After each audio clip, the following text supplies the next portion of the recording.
Essa é a situação atual do mundo, mas vocês vão conseguir encaixar cada peça. Cada peça. Por exemplo, o que é a guerra Rússia e Ucrânia? Quem foi o grande perdedor dessa grande ordem econômica global que se formou, que enriqueceu o mundo inteiro? A própria Rússia mergulhou, era uma viúva do socialismo, mergulhou, botou um imposto de renda de 15%. E o Gerard Depardieu, milionário ator francês, foi morar na Rússia, se naturalizou russo. Quer dizer, então a Rússia acaba com o papinho de socialismo como doutrina econômica. A Rússia mergulhou no capitalismo de Estado. A China mergulhou no capitalismo de Estado. É um país inovador, é um país competitivo. Peguem o livro publicado por um prêmio Nobel de Economia, Ronald Coase, Como a China se tornou capitalista. São duas Chinas, uma China implodindo devagar, símbolo Pequim, constrói uma cidade inteira, a cidade fica vazia, tem mato, cachorro andando para um lado para o outro, uma opção de empresa estatal dando prejuízo, setor bancário quebrado. E tem a outra China, dinâmica, tecnológica, fazendo portos no mundo inteiro, infraestrutura de comunicação, rota da seda. Essa é a China que cresceu e o símbolo é Xangai, subindo. E o saldo era altamente positivo. Baile funk, 4 horas da manhã, tiro para todo lado, a China está parando também, os investimentos estão caindo. A China não é essa maravilha, você só não escuta o som, porque se reclamar muito, o sujeito desaparece. Então, o que está em crise não é a economia de mercado. Foi o grande vencedor do último século, foi o capitalismo, que integrou o mundo inteiro e que tem um tênis Nike feito em Vietnã, que a química de materiais é desenhada na Alemanha, o design é feito na Itália, o couro vem do Brasil, só monta em Taiwan, e para trazer em Vietnã. E para trazer aquilo do Brasil são 30 centavos de dólar. R$1,50. Vocês já viram aquelas grandes transportadoras com aqueles super containers, parecem prédios de 15 andares, aquilo vem andando devagarzinho e aquilo traz por um custo pequenininho qualquer produto. Pois bem, esse mundo acabou. Esse mundo acabou. 2 jovens hoje, com drones, na Etiópia, quando esse supertransportador está passando, eles soltam uma bomba, afunda a supertransportadora, dão 3 bilhões de dólares de prejuízo, quebram a companhia de seguro em Londres. Esse é o mundo para onde nós estamos indo agora. E aí vocês começam a entender o que está acontecendo. Enquanto casa que tem pão, que não tem pão, todo mundo briga, ninguém está razão. Enquanto o mundo estava subindo, o mundo está celebrando, festejando, só nós é que estamos na bagunça aqui, na clínica de recuperação. O mundo está crescendo. A história do mundo é uma história de crescimento de 80, 90 anos, todo mundo se reconstruindo, as vítimas da Segunda Guerra Mundial, as viúvas do socialismo, 1,5 bilhão de indianos, 1,5 bilhão de chineses, 300 milhões de indonésios, todo mundo enriquecendo. Visita o Vietnã. Visita o Afeganistão. Os caras estão achando petróleo, Azerbaijão, o Uzbequistão, todo mundo furando poço, achando petróleo, comercializando, está todo mundo saindo da miséria. De repente, começa a guerra comercial dos Estados Unidos e China. Tem um elefante querendo entrar na piscina de criança. Começou a pressionar os salários no Ocidente. A classe média começa a se sentir abandonada. Os salários não sobem na França, os salários não sobem na Grécia, os salários não sobem na Itália, os salários não sobem nos Estados Unidos. A Bolsa sobe, como é um país capitalista, todo mundo tem dinheiro na Bolsa, todo mundo está feliz. Na hora que a Bolsa acaba, para a música. Então, bastou a Bolsa cair 1 ou 2 vezes, que foi pânico no Ocidente. Então, o Teorema de Stolper-Samuels diz isso. Ó, o Toyota custava 10 mil dólares, quando eu era jovem, os carros, o sonho americano, o sonho de jovens era ter carro. E carro americano era que todo mundo achava bonito, era Cadillac, Oldsmobile, Rabo de Peixe, Mustang, era só carro bonito, marca americana. Sumiu esse negócio, acabou. O preço dos carros americanos é 60, 70, 80 mil dólares, o carro japonês é 10 mil dólares. Esse é o teorema de equalização dos fatores de produção, dos preços dos fatores. Os carros começam a subir, começa o comércio global, começa a cair o preço do carro americano, várias indústrias começam a fechar, perder empregos industriais, a desindustrialização do Ocidente, a inundação de bens industriais que vem da China. Quer dizer, e na China, na Coreia, no Japão, os preços começam a subir, os salários começam a subir, o bem-estar, e isso em toda a cadeia produtiva. No sul do Brasil, lá no Vale dos Sinos, todo mundo fazendo sapato, calçado, bolsa, começa a fechar, os próprios empresários gaúchos começam a levar as fábricas para a China e começam a exportar o sapato para cá de volta.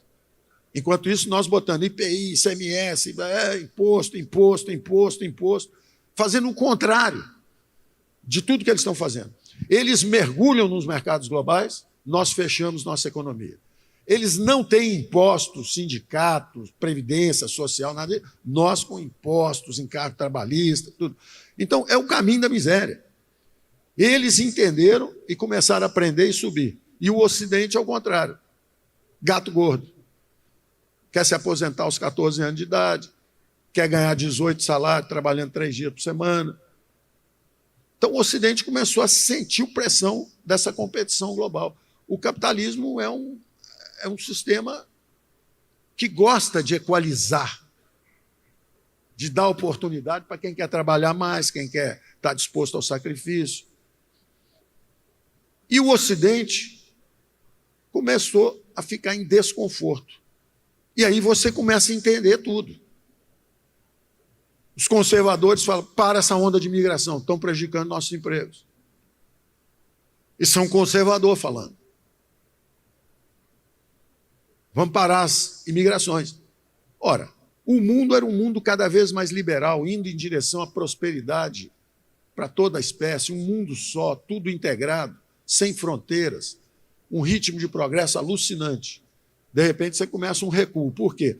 Porque a receita socialista, enquanto eles adotaram a receita capitalista do lado de lá como vítimas do socialismo, como doutrina econômica, nós fizemos exatamente o contrário. A nossa afluência, a nossa riqueza, entre aspas, do Ocidente, começou a dar mau exemplo. E, particularmente, a Atlântida, o continente perdido, que não é da variante anglo-saxônica. Ele é da variante continental, Europa ibérica, que era justamente onde o capitalismo tinha penetrado menos. Então, nós tentamos virar um estado do bem-estar social antes de enriquecer. O país é pobre e já quis viver como vivem os gregos, os franceses. Você vê que até os gregos andaram enfrentando problema, né? Porque a aposentadoria aos 7 anos de idade também aí já é demais. Né? Então os caras estavam meio folgados demais, tomaram um chacoalha lá e tiveram que se reenquadrar. Mas é importante entender isso, porque aí você entende o quadro inteiro. Quadro inteiro. O Ocidente procurando desesperadamente a direita. Alguém tem que salvar os nossos empregos. Alguém tem que abrir a economia de novo. Alguém tem que reduzir a arbitrariedade do governo nos negócios. Alguém tem que reduzir os impostos. Alguém tem que mudar esse modelo econômico. E a democracia começa a balançar. Radical, radical. Não, radical é você que fechou o país. Radical é você que botou os impostos em 30%. Radical é você que está permitindo invasão de terra. Radical. E aí começa a barulheira a subir. Nós vivemos essa barulheira. Nós estávamos lá, o desempenho econômico do governo sendo melhor do que os lados de fora, caímos menos do que eles, voltamos mais rápido do que eles, tivemos inflação mais baixa do que eles, e a barulheira aqui não parava. E a barulheira lá fora continua também. Então é importante entender isso. Então, simples entender uma onda de direita varrendo o mundo, ganhando em toda parte, eu disse. Ganha na Hungria, você extrema-direita, na Hungria, é direita. Ganha na Polônia. Ganha na Polônia. Ganha na Itália. Ganhou na Itália. Ganhou na França. Ganhou em Portugal. Ganhou na Nova Zelândia. Ganhou na França. Ganhou nos Estados Unidos. Só que repaginaram. Vai ter outra eleição, porque a eleição Trump-Biden já estava ganha. Aí tentaram mexer os baralhos rápido para ver se escapa, mas você vê que a onda está vindo. Ganhou no Uruguai, ganhou no Paraguai, ganhou na Argentina. Vai ganhar no Chile. Está acontecendo. Então você entende o que é. O Ocidente está em transe, o Ocidente está em crise porque o socialismo, a penetração das teses socialistas, substituição de importações, impostos, governo é que é o driver do crescimento, é o governo que vai trazer o crescimento. Não deu certo. Nós afundamos 100 anos. Nós afundamos 100 anos. E o outro lado do mundo, a Ásia, fez exatamente o contrário. Abraçou o modelo ocidental e foi com tudo, o negócio subindo. Bom, encaixamos um pouco desse desconforto e do que está acontecendo agora. E, não para tão cedo, tá? Sabe que hora que vai parar? Quando a China virar para o irmãozinho, que é a Rússia, e falar assim, se comporta porque eu não estou conseguindo namorar mais ninguém no bairro. Você está fazendo uma bagunça tão grande, está atrapalhando os meus negócios. Porque o maior comerciante do mundo hoje é a China. É o capitalismo mais agressivo do mundo hoje. Salário baixo, subsídio, é um negócio de doido. Além da eficiência natural, porque os caras trabalham muito, tem custo barato, 1,5 bilhão de pessoas querendo se integrar aos mercados globais. Então, é importante entender isso, porque senão fica parecendo que tem uma desordem, que o mundo vai acabar. Não vai acabar. O mundo estava indo em altíssima velocidade, só que a política não estava preparada para tratar disso. A política vem depois do povo. Da mesma forma que são os estados, é o mais Brasil e menos Brasília, são os estados que estão agindo, e quanto mais recursos eles tiverem, mais a ação está próxima do povo. Uma federação feita de baixo para cima, como era os Estados Unidos, 13 colônias, cada um com sua religião, cada um com as suas, na verdade eram protestantes que tinham vindo, imigrantes, mas cada um com os seus próprios recursos, suas escolas, seus hospitais, seus exércitos, suas constituições. De repente se revoltam contra os impostos inconstitucionais dos ingleses. Está escrito na Constituição inglesa, no taxation without representation. Como é que você pode botar um imposto na gente, imposto no chá, imposto no tabaco? Como é que você ousa tributar nossas colônias, se você nem nos deixa ter representação e votar no orçamento? É como se fossem os governadores falando, vem cá, que negócio é esse de você fazer essa reforma aí que puxa o dinheiro todo lá para cima, se eu é que fui eleito aqui embaixo, eu é que estou com o povo perto de mim. Só que o Brasil foi feito de cima para baixo, foi ao contrário. O rei, as capitanias hereditárias, os amigos do rei, até hoje o Estado não chegou no povo. O Caiado fez um discurso forte aqui de como é que o Estado pode chegar no povo. Falar, aqui ninguém vai terra, aqui a vida humana está preservada, bandido que mude de Estado, só que ele vai para o Estado ao lado, continua no Brasil rodando. Então, nós temos que... Por isso que a direita está também... Se você observar a composição do parlamento, você vai ver que a centro-direita está hoje dominante no Congresso brasileiro. Ela é bem maior do que era 4, 5, 6 anos atrás. Então, tem que entender o fenômeno. Esse fenômeno está acontecendo. Agora, vamos entender a perturbação. Quem é que coloca os chicletes na cadeira do professor, para quando o professor sentar, ele levanta, rasga a calça, sai a cadeira junto? Quem é que faz isso? É o bom aluno ou é o mau aluno? Quem é que agride o juiz no jogo? É o cara que está ganhando 3-0 ou o cara que está perdendo 3-0? É o perdedor que é o agressor. E aí você começa a entender, se essa ordem mundial enriqueceu tanta gente, melhorou tanta vida no planeta, todo mundo melhorando, a ponto de todo mundo querer abraçar a árvore, preservar as árvores, ficar um planeta feliz, todo mundo sonhando com a grande celebração da espécie humana, a conservação do biossistema, a conservação do ecossistema, dos biomas.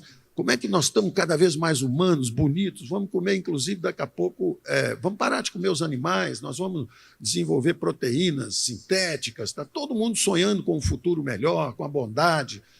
De repente, começa uma confusão.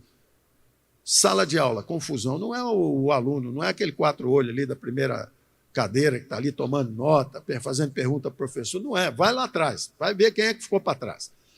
Quem ficou para trás?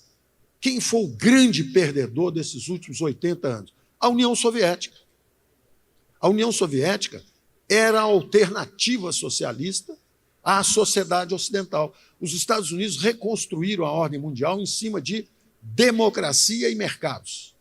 Democracia e mercados. 1 a 1. A Alemanha virou democracia e mercados. A Itália virou democracia e mercados. O Japão tinha imperador, virou democracia e mercados. A Rússia virou democracia e mercados. O Putin, quando a União Soviética desmanchou, o Putin tinha medo do Bush e admirava o Tony Blair. E é na hora que o adversário é derrotado que você tem que ser generoso. A generosidade é essa. É estender a mão e falar assim, Rússia. Na hora que a União Soviética se esfacelou, dava a mão para a Rússia e fala assim, entra para a OTAN, vem com a gente. Não precisa ficar preocupado com sua fronteira, quem é que tem armamento ou não. O Ocidente bobeou, tripudiou. Costuma acontecer, né? Um cara ganha a eleição, tripudia sobre o outro, um poder, às vezes, tripudia sobre o outro, persegue. Costuma fazer isso. Não é inteligente. O inteligente é pacificar a partir da força. Você ganhou, pacifica. Para que você vai pisar? Bom, resultado. A Europa foi se expandindo as fronteiras armamentistas. Chega um momento em que a Rússia fala, bom, acabou. Agora eu vou para a confusão. Não tem nada a perder. Vou para a confusão. Se eu tomar a Ucrânia rápido, ganhei. Se eu perder, meu irmão mais velho vem cá e mostra que ele é que tem influência, não mais os americanos. A influência geopolítica global agora é a China.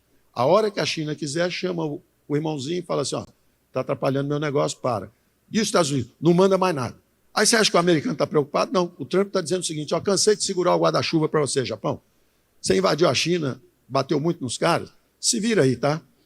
Ô, Coreia do Sul, dá uma olhadinha na Coreia do Norte, que eles estão mandando uns balões aí cheios de excremento e jogando em cima de vocês. Ainda bem que é excremento, podia ser bomba. Macron, fica esperto aí, tá? Conversa com o Putin. Sabe aquela mesona grande, que ele senta lá numa pontinha, você fica na outra, nem enxerga direito? Se entende com ele aí, porque eu não vou ficar segurando guarda-chuva para todo mundo me xingar. Todo mundo xinga os americanos, então faz o seguinte, cada um cuida de si, tá? Eu vou cuidar de mim. Vou cuidar da NAFTA, North American Free Trade Area. É disso que eu vou cuidar. Eu tenho recursos. É uma das poucas áreas populacionais do mundo que vai continuar com a população crescendo lentamente. É México, Estados Unidos e Canadá. Eles estão olhando para isso. Se o Trump ganhar a eleição, ele vai olhar para isso. O resto, ó, cada um que se vire aí, tá? Cada um cuide por si e Deus por todos, tá? Cada um por si e Deus por todos. Então, o mundo está numa fragmentação dramática. E tudo isso que eu estou conversando, isso era analisado nas reuniões de G20, nas reuniões de Banco Central lá fora, nós conversamos sobre isso, e os americanos usavam, a secretária de Tesouro americana usava uma expressão que era o seguinte, olha, acabou o modelo antigo, há uma fragmentação das cadeias produtivas, eu não vou ficar fazendo semicondutores em Taiwan, 75% dos semicondutores são feitos em Taiwan. O Covid nos ensinou um negócio muito importante. Na hora que bloqueia os portos, por causa do Covid, a China bloqueou os portos, parou a atividade, prejudica telecomunicações, 5G, automóveis, toda a inteligência do Ocidente está sob ameaça. Não é só o tênis Nike que vem do Vietnã, é toda a inteligência digital que vem de Taiwan.